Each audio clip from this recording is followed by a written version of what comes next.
വളരെ സിമ്പിളായിട്ട് നമുക്കൊരു ട്രേഡിംഗ് ജേണൽ ഉണ്ടാക്കിയാലോ. അതിന് എക്സലൊന്നും ആവശ്യമില്ല. വളരെ ഈസി ആയിട്ട് തന്നെ നമ്മുടെ മൊബൈലിൽ തന്നെ ഇതുണ്ടാക്കാവുന്നതാണ്. ഇതിനുവേണ്ടി സ്റ്റോക്ക് കാൽക്കുലേറ്റർ എന്നൊരു ആപ്ലിക്കേഷൻ പ്ലേ സ്റ്റോറിൽ നിന്ന് ഡൗൺലോഡ് ചെയ്തെടുക്കുക. ഇൻസ്റ്റാൾ ചെയ്ത് കഴിഞ്ഞാൽ ജിമെയിൽ വെച്ച് ലോഗിൻ ചെയ്ത് കയറാവുന്നതാണ്.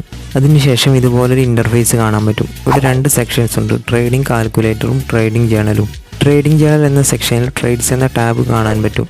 അതിൽ ക്ലിക്ക് ചെയ്ത് ആഡ് ട്രേഡ് കൊടുത്തു കഴിഞ്ഞാൽ ട്രേഡ് റെക്കോർഡ് ചെയ്യാൻ പറ്റും.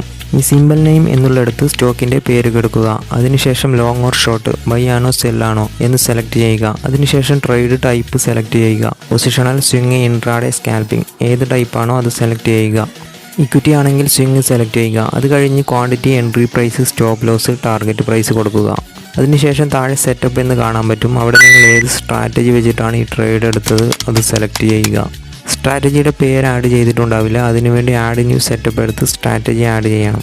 ബൈ എറ്റ് ഡിപ്പാണോ, റേഞ്ച് ബ്രേക്ക് ഔട്ടാണോ, ഏത് സെറ്റപ്പാണോ അത് ആഡ് ചെയ്ത് സെലക്ട് ചെയ്യുക. ഇനി ഇതിൽ എക്സിറ്റ് ട്രേഡിൽ ക്ലിക്ക് ചെയ്ത് എക്സിറ്റ് പ്രൈസും ഫീസും കൊടുത്ത് സേവ് അടിച്ച് കഴിഞ്ഞാൽ ട്രേഡ് അവിടെ സേവ് ആകുന്നതാണ്. അതുപോലെ തന്നെ ഇമ്പോർട്ടൻ്റ് ഇമേജസ് ആഡ് ചെയ്യുന്നുണ്ടെങ്കിൽ അതിവിടെ കൊടുക്കാവുന്നതാണ്. അത് ട്രേഡ് നോട്ട് എന്നൊരു ഭാഗത്ത് ഈ ട്രേഡിൽ നിന്ന് നിങ്ങൾ എന്ത് പഠിച്ചു എന്ന് നോട്ട് ചെയ്യാവുന്നതാണ്. ഇങ്ങനെ നിങ്ങൾ എടുത്തിട്ടുള്ള ഓരോ ട്രേഡ്സും ഇതിൽ റെക്കോർഡ് ചെയ്യാവുന്നതാണ്.